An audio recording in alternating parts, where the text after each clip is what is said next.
Bien, buenas noches a todos. Muchas gracias, Eli, por la apertura, por los coros.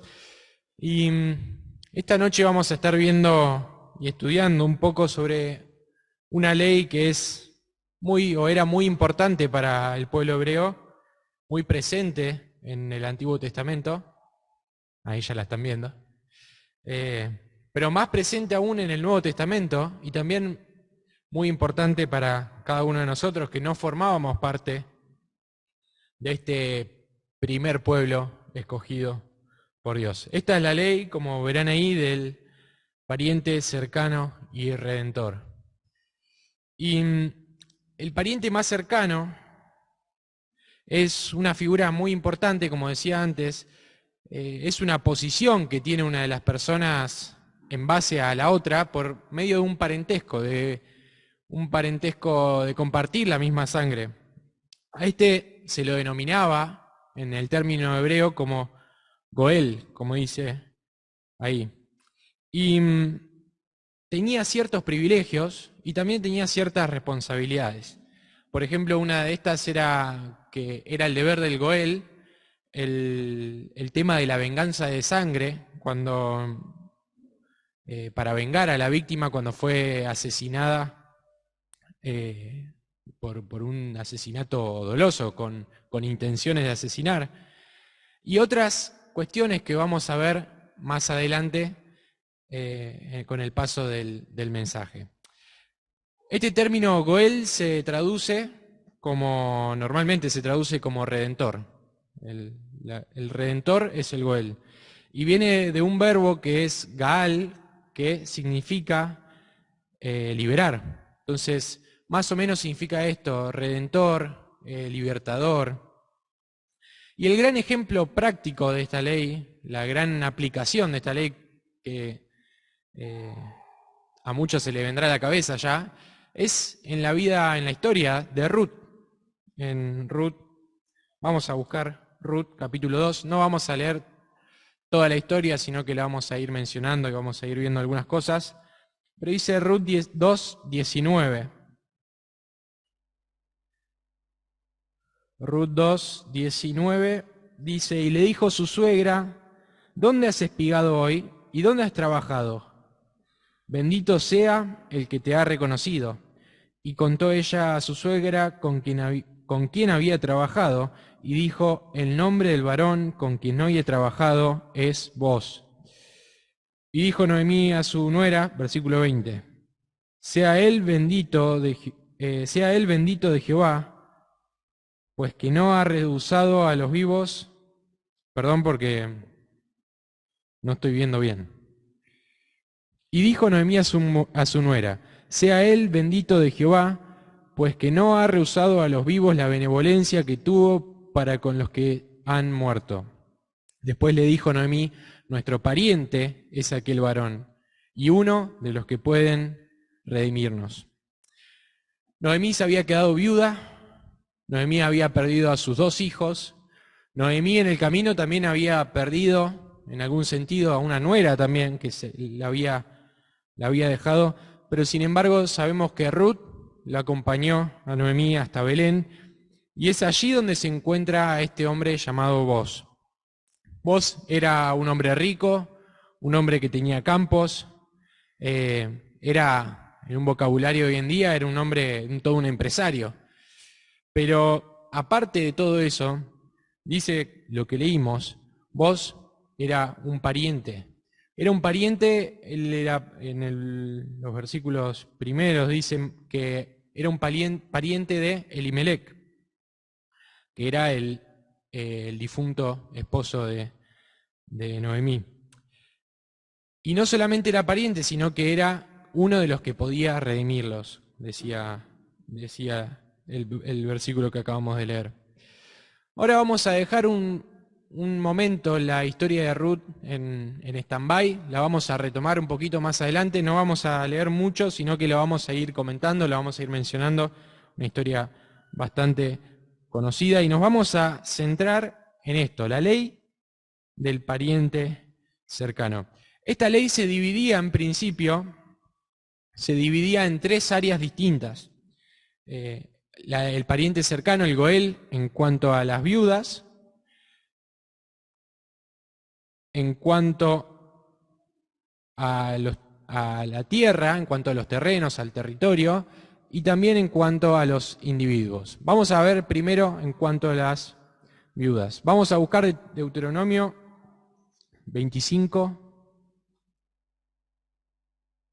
Hoy vamos a leer bastante, así que quizás le pida a alguien algunos versículos que me ayude a leer. Deuteronomio 25, 5 y 6. Dice: cuando hermanos habitaren juntos y muriera alguno de ellos y no tuviere hijo, la mujer del muerto no se casará fuera con hombre extraño, su cuñado se llegará a ella y la tomará por su mujer y hará con ella parentesco, y el primogénito que ella diera a luz sucederá en el nombre de su hermano muerto, para que el nombre de éste no sea borrado de Israel. Los parientes cercanos tenían un deber en cuanto a las viudas. Tenían ese deber de socorrerlas, de ayudarlas, y no solamente eso, sino, como acabamos de leer, de casarse con ellas para preservar el nombre de aquel difunto. Y por eso muchas veces cuando vemos la historia de Esther, sabemos que el hijo va a tener que tener ese nombre del difunto. Entonces, pero claro, esto no se podía hacer con Noemí, porque Noemí ya era grande, ya no podía tener hijos, en un momento ella lo dice. Por lo tanto, el pariente cercano no tenía esa obligación de casarse con Noemí. Pero bueno, entonces el Goel, cuando era responsable de este cuidado de las viudas, y eso conllevaba incluso casarse con aquellas que podían tener hijos. En el segundo punto, vamos a ver en cuanto a las tierras, a las posesiones. Y ahí sí vamos a ir a Levítico.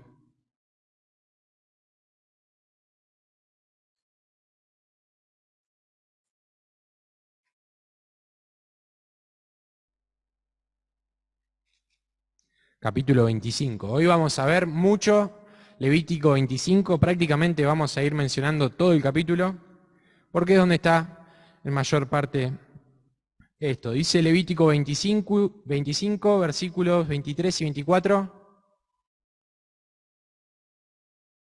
La tierra no se venderá a perpetuidad, porque la tierra mía es, pues vosotros forasteros y extranjeros sois para conmigo. Por tanto, en toda la tierra de vuestra posesión otorgaréis rescate a la tierra. ¿Y cómo Dios puede rescatar a la tierra? Uno se podrá preguntar, ¿qué es esto de rescatar? De dar rescate a la tierra. Dice el 25, cuando tu hermano empobreciera y vendiera algo de su posesión, entonces su pariente más próximo vendrá y rescatará lo que su hermano hubiere vendido. Veíamos, esta es la ley del pariente más cercano en relación a la tierra. Leíamos que la tierra le pertenecía a Dios, la tierra le pertenece a Dios, pero fue Dios mismo quien repartió esa tierra prometida y se la dio a Israel, se la dio al pueblo hebreo. Dios se las dio como una posesión que debería ser para siempre, que la tengan perpetuamente, no la podían dar, vender, era una posesión perpetua. Dios estableció la tierra que iba a ser para cada tribu tenía su territorio, y por lo tanto se tenían que quedar ahí, porque Dios es quien se las había dado. Y a su vez cada familia dentro de las tribus tenía su porción conforme a la tribu, y tampoco podían deshacerse de esa tierra de un día para el otro. Supongamos que una familia empobrecía, como leíamos también, empobrecía a tal punto de que tenía que vender una porción de la tierra. Esta venta, entre comillas venta, ahora vamos a ver por qué, solo se podía hacer por unos años, no era de manera perpetua. Porque acá entra otro concepto, que es el año de jubileo. Vamos a leer de nuevo Levítico 25, pero esta vez el 8 y del 10 al 12. ¿Alguien quiere leer? 8, 10, 11 y 12. Sitio.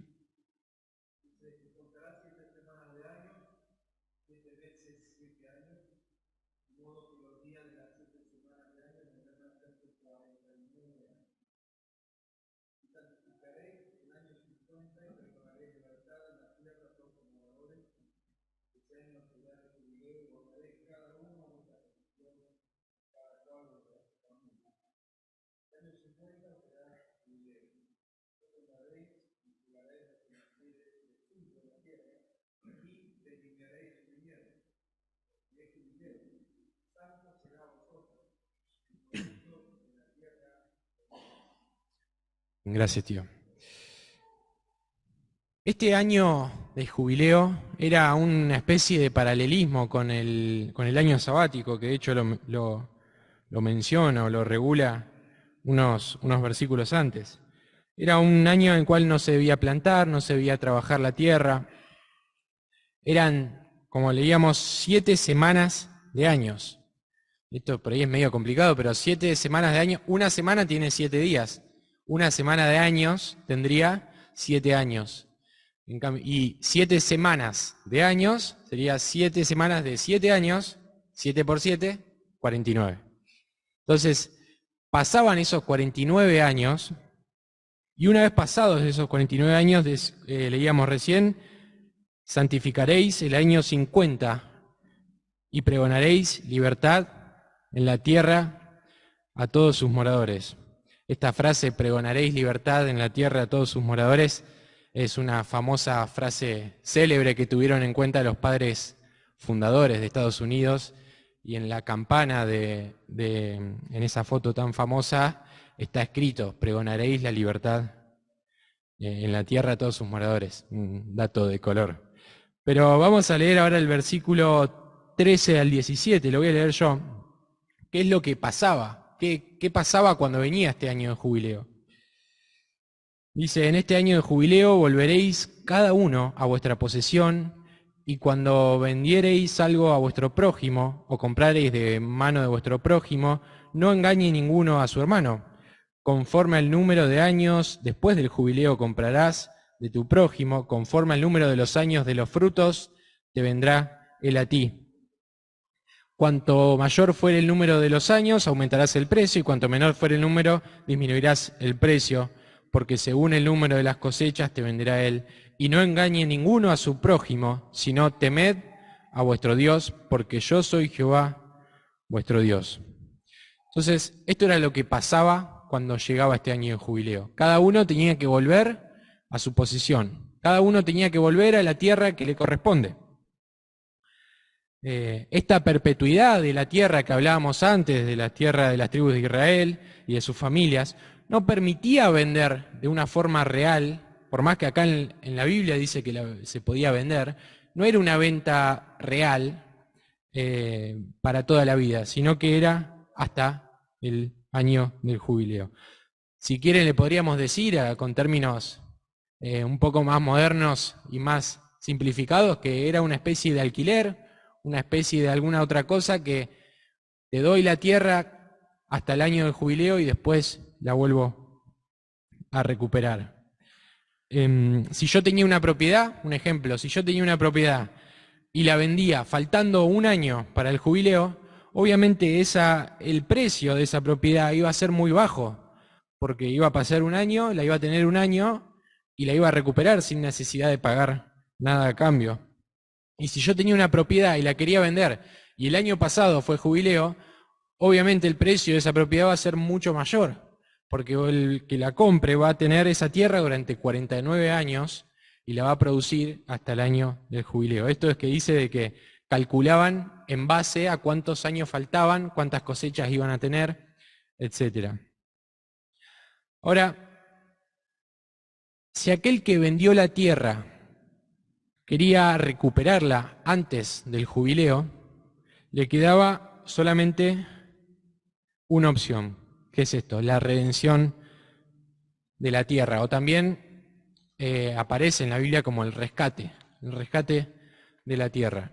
Podía venir algún pariente redentor, algún Goel, y pagar ese rescate de la tierra. Este es el rescate que leíamos al principio. ¿Cómo pueden rescatar una tierra? Así.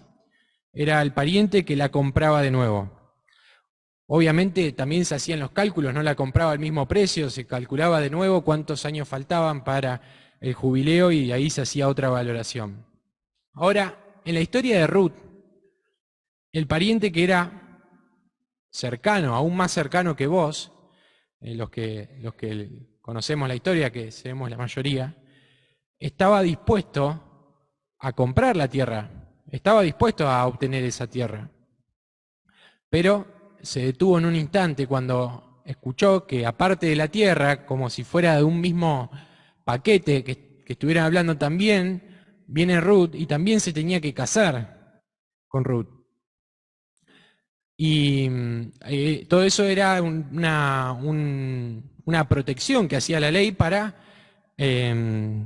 asegurar una descendencia con esa propiedad y con ese patrimonio que dejó Elimelec.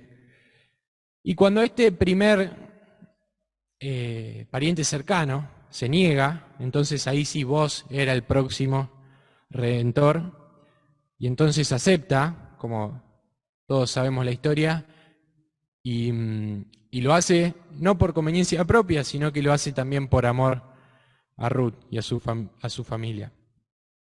Entonces tenemos que hay dos opciones para recuperar la tierra vendida, que era permanente, le pertenecía a cada familia, le pertenecía a Israel. Habían dos opciones para recuperarla. Una era esperar el año de jubileo y la otra era que algún pariente cercano pague esa redención de la tierra. Sin embargo, hay una excepción, que la voy a contar para que no haya confusiones o para profundizar también un poco más en el estudio de esta ley. Es bueno aclarar que está esta excepción. Tiene que ver con las casas de habitación, ahí dice, para bienes inmuebles urbanos. La Biblia habla de las casas de habitación que se encontraban en ciudades amuralladas. Es como la zona urbana donde estaba la ciudad. Bueno, en las ciudades amuralladas, las casas que se encontraban ahí sí se podían vender y el que la vendía podía tener un año nomás en el que podía volver a redimirla. Y si no lo hacía en ese año, ya está, le pertenecía al que lo compró, la casa de habitación en ciudades amuralladas, le pertenecía al comprador para toda la vida y lo podía tener de herencia, etc. Pero hay una excepción a la excepción. Se pone complicado acá. Las casas amuralladas, en ciudades amuralladas, que le pertenecían a los levitas, a las tribus de Leví, esas pertenecían a los levitas. No importa que sean en ciudad amurallada, que sea afuera, que sea... Esas sí cumplen las reglas del principio. Podían ser redimidas y sí les afectaba el año de jubileo. Entonces, para los levitas no importa dónde esté la propiedad, podían tener esta redención y les afectaba el año, les influía este jubileo. Ya con esto terminamos la parte de tierras, una gran parte del capítulo 25. Se hace complicado a veces, pero va bien. Después tenemos el año de jubileo, la ley del pariente cercano para con los individuos. Y acá donde se pone un poquito más interesante, aunque es muy parecido a lo que vimos con las tierras. Vamos a leer Levítico 25, 47 y 48. ¿Alguien que pueda leer?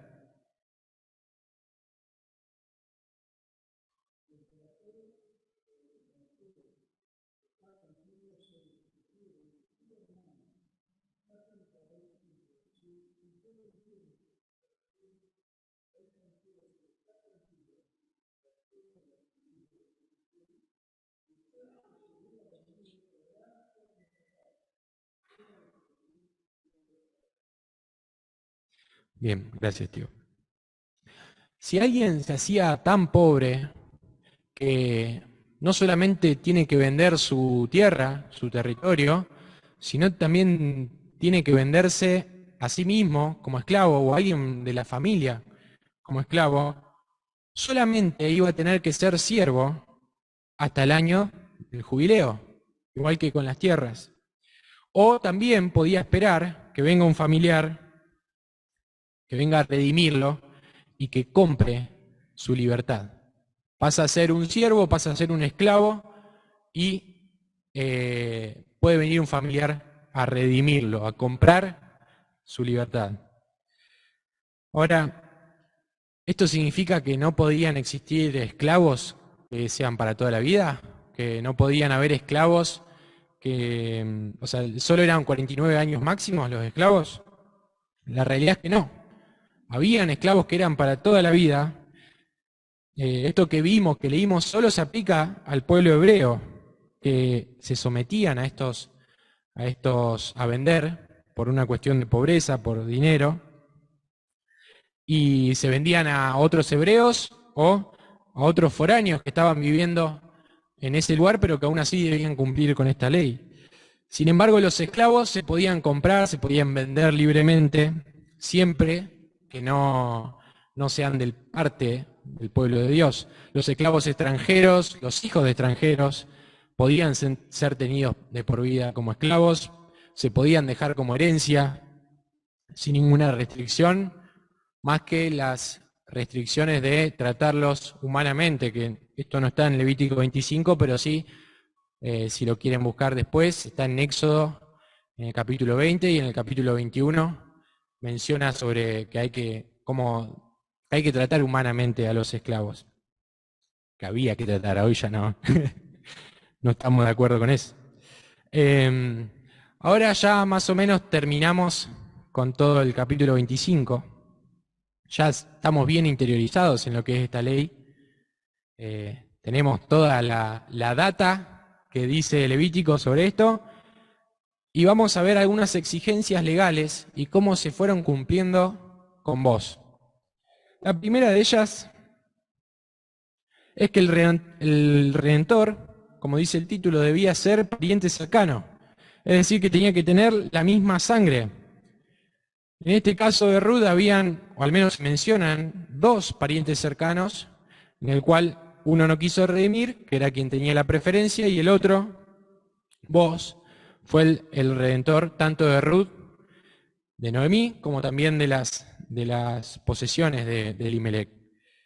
En segundo lugar, el pariente cercano debía redimir cuando el hombre no podía por sí mismo. Esto es casi obvio, pero si la persona podía pagar su redención, no hacía falta ningún Goel, no hacía falta ningún redentor.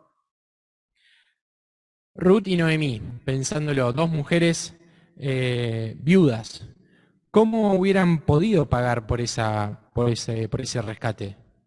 No había forma, era imposible, más que nada en aquella sociedad en la cual había bastante distinción entre los varones y las mujeres, y más que nada las viudas también. Necesitaban de un pariente cercano, necesitaban de alguien que venga a hacerse cargo de sus necesidades y de las exigencias también de la ley. En tercer lugar, el pariente cercano debía tener con qué redimir. Vos, como habíamos dicho antes, era un hombre rico, tenía la capacidad económica para redimirlas. Quizás tenían otros parientes cercanos, no lo sabemos, no lo mencionan, pero podrían tener otros parientes cercanos que quisieran redimirlas porque las quieren mucho, hubiesen llorado, hubiesen hecho lo que sea, pero si no tenían el dinero para hacerlo, no podían redimirlas. Ellos no iban a poder ayudarlas en ese sentido. Pero vos, como leímos que le dijo Noemí, era uno de aquellos que podía redimirlas. Cuarto lugar, el pariente cercano debía querer redimir, porque puede ser que tenga todo lo anterior, que tenga el dinero, que tenga la capacidad, y sin embargo decir, no, mira, yo no quiero saber nada. Como pasó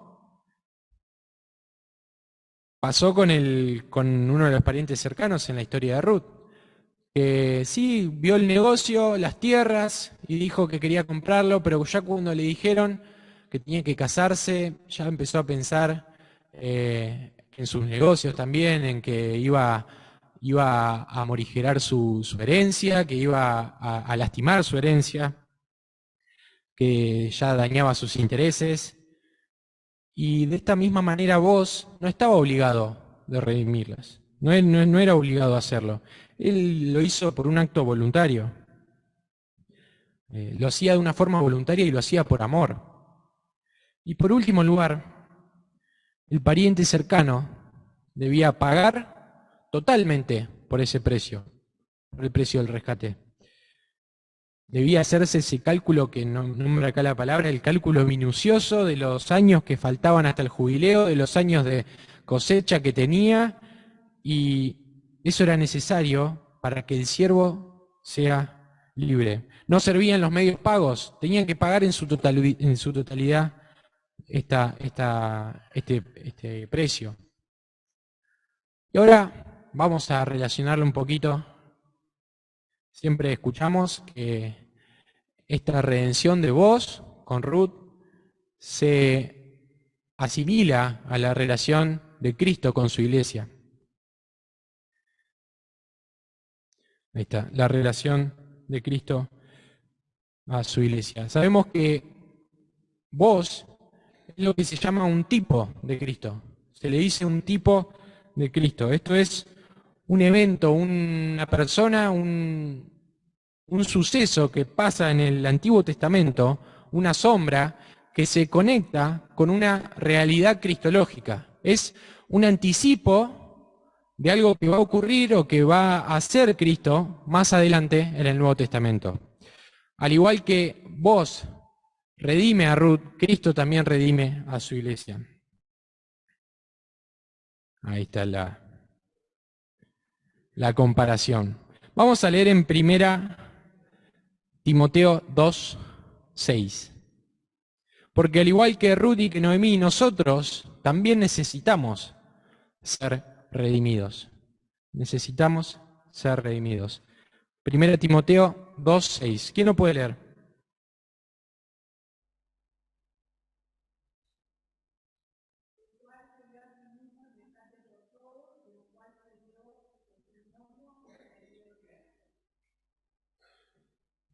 Gracias. Necesitamos todos ese rescate. Todos necesitan ser rescatados. Israel confundió a ese redentor pensando que iba a venir un redentor político que los iba a liberar de alguna forma política. Y sin embargo vino Cristo, que vino como un redentor espiritual, aquel que vino a salvar a todos. ¿Por qué necesitamos un redentor? Bueno, vamos a leer en Gálatas. Prepárense para buscar textos, así lo hacemos medio rapidito.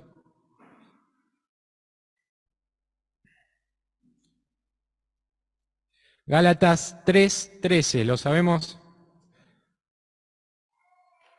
Dice, Cristo nos redimió de la maldición de la ley, hecho por nosotros maldición, porque está escrito, maldito todo el que es colgado en un madero. Vamos a leer 4:5 también, el capítulo 4, versículo 5. Para que redimiese a los que estaban bajo la ley, a fin de que recibiésemos la adopción de hijos. Era la ley la que nos condenaba. La ley era la misma maldición de la ley, como leíamos, que era la muerte. Y ahora vamos a ir a 1 Corintios. ¿Alguien lo tiene? 1 Corintios 15:56.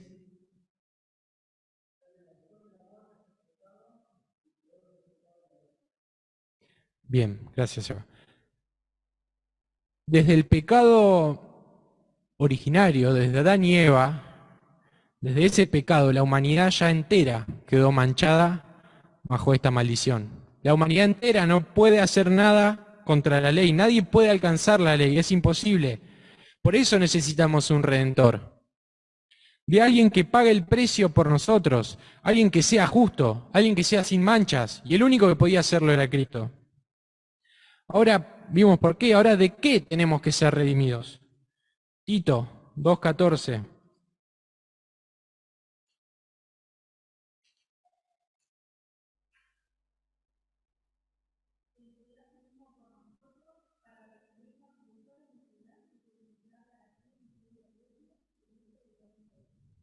Redimirnos de toda iniquidad. ¿De qué necesitamos ser redimidos del pecado? El hombre sin Dios está sometido a Satanás, al maligno. La Biblia usa un término tan fuerte como la esclavitud, un término como la esclavitud, para mostrar que no es posible liberarse del pecado, que no hay libertad en el hombre pecador. Juan 8, y ya vamos terminando.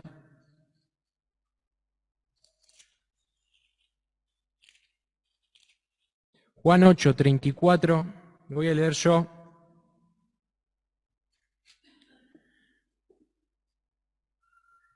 ...34, 35 y 36, dice: Jesús le respondió: de cierto os digo, que todo aquel que hace pecado, esclavo es del pecado. Y el esclavo no queda en la casa para siempre, el Hijo sí queda para siempre. Así que si el Hijo os libertare, seréis verdaderamente libres. La única opción para ser libres, el único que podía libertarnos, es el Hijo. Es la única opción, que el Hijo nos liberte. No había otra chance, era Cristo, era Jesús. Y ahora vamos a ver estas exigencias legales que vimos antes, pero en vez de verlas en vos, la vamos a ver pensando en Cristo. La primera de ellas, el Redentor, se traba. El Redentor debía ser pariente cercano, es decir, una misma sangre. Vimos que en el caso de Ruth fue vos. Primero fue el otro pariente, el cual no se menciona el nombre, y después fue vos quien era el pariente de Elimelec. Compartían la sangre. Pero en nuestro caso, ¿quién nos podía redimir? ¿Qué humano? Todos nuestros parientes cercanos eran igual de esclavos que nosotros, igual de pecadores. En Romanos 3:23, por cuanto todos pecaron y están destituidos de la gloria de Dios. Y solamente un justo, hablábamos antes, nos podía redimir. ¿Y dónde vamos a poder encontrar ese justo? Les voy a leer Juan 1:29, que dice: el siguiente día vio Juan a Jesús que venía con él y dijo: he aquí el Cordero de Dios que quita el pecado del mundo. El Cordero de Dios que quita el pecado del mundo. Fue Cristo, ese don inefable que vino se hizo hombre por cada uno de nosotros, para compartir nuestra sangre. Vamos a leer Hebreos 2. A este sí le voy a pedir que lo lea alguien, Hebreos 2, 14 y 15.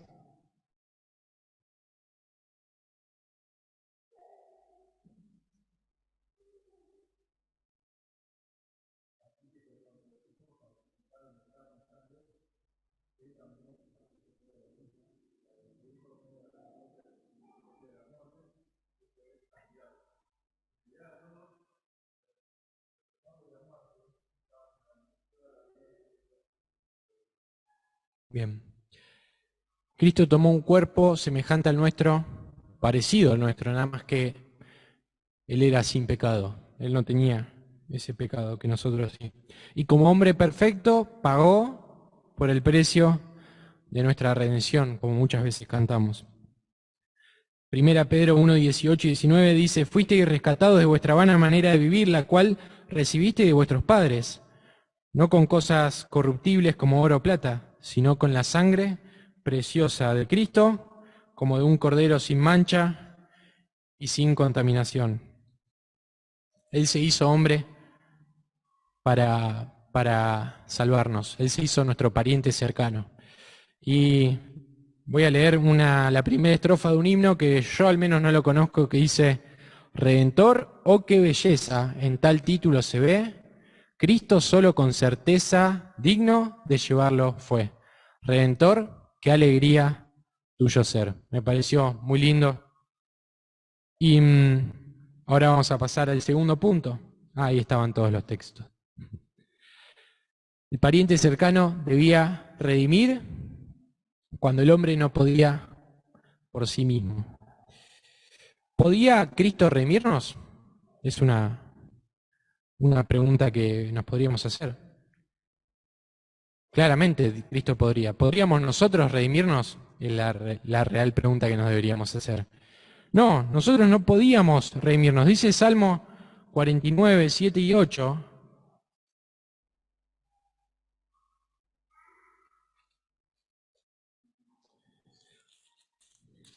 Salmo 49, 7 y 8 dice, ninguno de ellos podrá en manera alguna redimir al hermano, ni dar a Dios su rescate, porque la redención de su vida es de gran precio y no se logrará jamás. Nadie puede dar a Dios su rescate, nadie puede pagar el precio de su propia redención, nadie lo puede hacer por sí mismo. Pero gracias a Dios, que aún sabiendo que somos débiles, Cristo murió por nosotros, como dice Romanos, que aún siendo débiles, Él murió por nosotros. Sin Cristo no hay esperanza. Si Cristo no venía, no habría ninguna forma para salvarnos, no había forma de salvación. Pero como Cristo sí vino, y como Cristo sí pagó la redención por nuestros pecados, sabemos que nuestra redención es segura. La cuenta ya está saldada. Romanos 8, 33 y 34 dice, como está escrito, dice, ¿quién acusará a los escogidos de Dios? Dios es el que justifica. ¿Quién es el que condenará? Cristo es el que murió. Más aún, el que también resucitó, el que además está a la diestra de Dios, el que también intercede por nosotros. Dios nos justificó y ya nadie más nos va a poder acusar. No vamos a ser juzgados otra vez por aquello por lo cual ya hemos sido libertados, por lo cual Cristo ya pagó. En tercer lugar, el pariente cercano debía tener con qué redimir. Ahora sí es la pregunta, ¿quién obligó a Cristo? ¿Lo obligó a alguien? No, nadie obligó a Cristo. Así como vimos que vos no fue una decisión obligada, no es que no hubo violencia para que lo haga, fue por amor. De la misma manera, nadie. Él mismo dijo en Juan 10, 17, dijo, por eso me ama el Padre, porque yo pongo mi vida para volverla a tomar. Y dice el 18, nadie me la quita, sino que yo de mí mismo la pongo. Tengo poder para ponerla y tengo poder para volverla a tomar. Este mandamiento recibí de mi Padre. Solo el amor hizo que Dios venga a este mundo a rescatarnos. Así como vos no fue obligado, también de la misma forma nuestro Señor vino a este mundo y murió por nosotros por amor, solo por amor. No fueron los clavos los que sostuvieron a Cristo, no fueron los clavos los que sostuvieron a Jesús en aquella cruz, sino que fue su amor por cada uno de nosotros.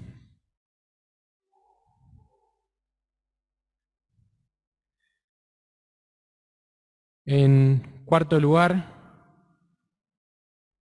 quinto lugar sería, me salté uno, ahí está. Ahí está, el pariente cercano debía querer de redimir.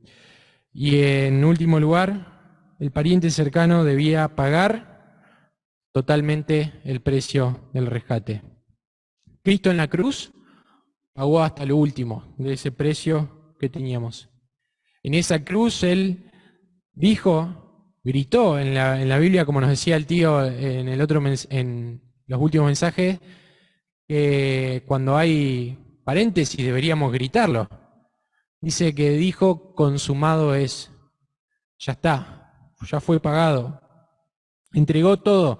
Si Cristo hubiera dejado cosas sin pagar en la cruz, la redención no sería completa, sería algo incompleto, no tendría sentido. Pero gloria a Dios porque Él canceló toda esa deuda que teníamos con Él. Romanos 8:1. Ahora pues, ninguna condenación hay para los que están en Cristo Jesús, los que no andan conforme a la carne, sino conforme al Espíritu. Podemos tener confianza de que nuestra redención es completa y que nuestra redención es segura. Solo tenemos que esperar, solo esperamos aquel día en que nuestros cuerpos, que todavía guardan cosas de mortalidad, guardan cosas de pecado, serán redimidos, ahí sí por completo, sin corrupción y sin muerte. Y ya es el último punto, y ahora sí termino. Va a llegar un día en que recibiremos la plena redención, en un futuro.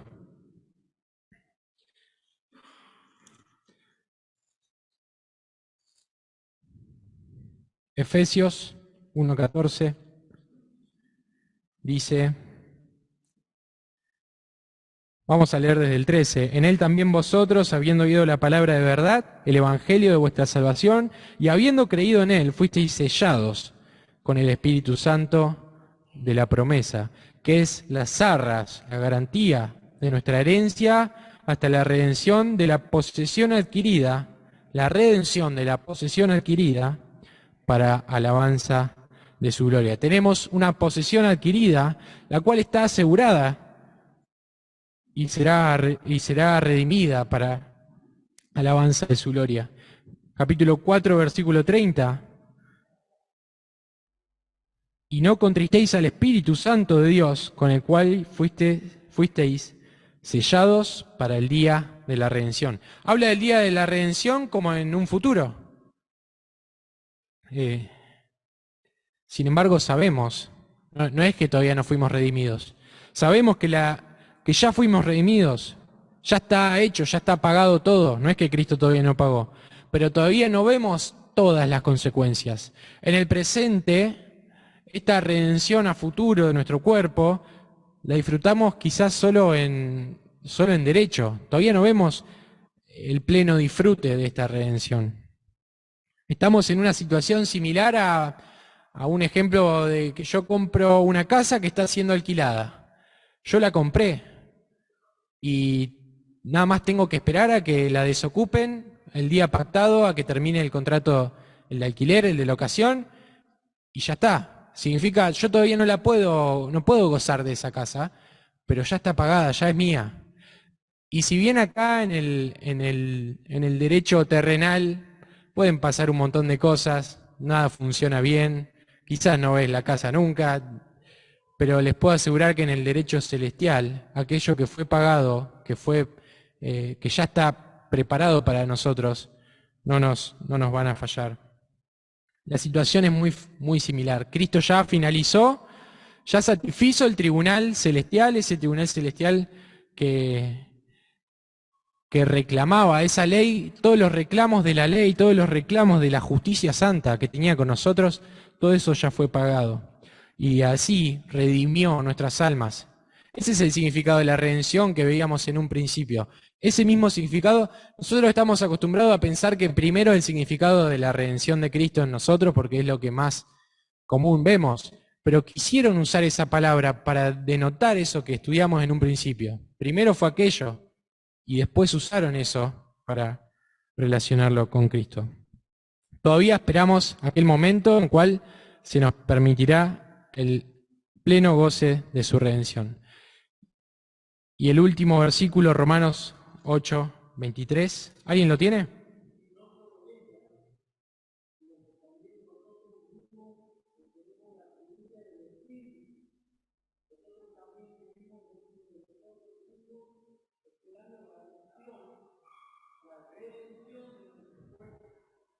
Gracias, tío. Esperamos la adopción y la redención de nuestros cuerpos. Mientras tanto, en un cuerpo de debilidad, con dificultades, con problemas, con pruebas de todo tipo, con enfermedades, nos podemos alegrar en Dios porque nos podemos regocijar en aquello que es Cristo, en aquello que hizo Cristo por cada uno de nosotros, en su redención, en su liberación en cuanto a nuestro pasado, como esclavos del pecado, en cuanto a nuestro presente, que aún nos sigue liberando, y en cuanto a nuestro futuro, que vamos a ser redimidos. Lo cual todavía no pasó, pero como leíamos antes, nos dejó las arras, nos dejó esa garantía de que algún día va a suceder y que algún día vamos a ser cambiados y que ese día entonces la obra de su redención va a ser completa.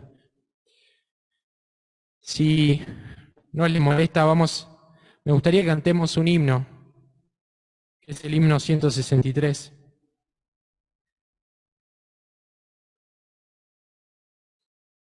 Que mientras hacía este mensaje se me venía a la mente, y dice: el amor de Dios es grande, no podrá jamás cesar, más aumenta, más se expande cuanto más le dan lugar. Y escuchen lo que dice: a pesar de ser tan santo, da perdón al pecador, y el vigor de nuestra vida nos es dado en ese amor. La segunda estrofa habla también de esto que veníamos escuchando. Demostró la cruz de Cristo que era Dios, un Dios de amor y de luz, que allí se ha visto esplendente cual albor. La eternal justicia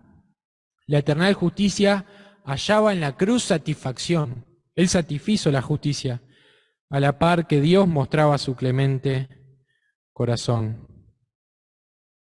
Oh, qué triunfo más brillante: en el cielo un hombre entró y es allá representante de su pueblo a quien salvó.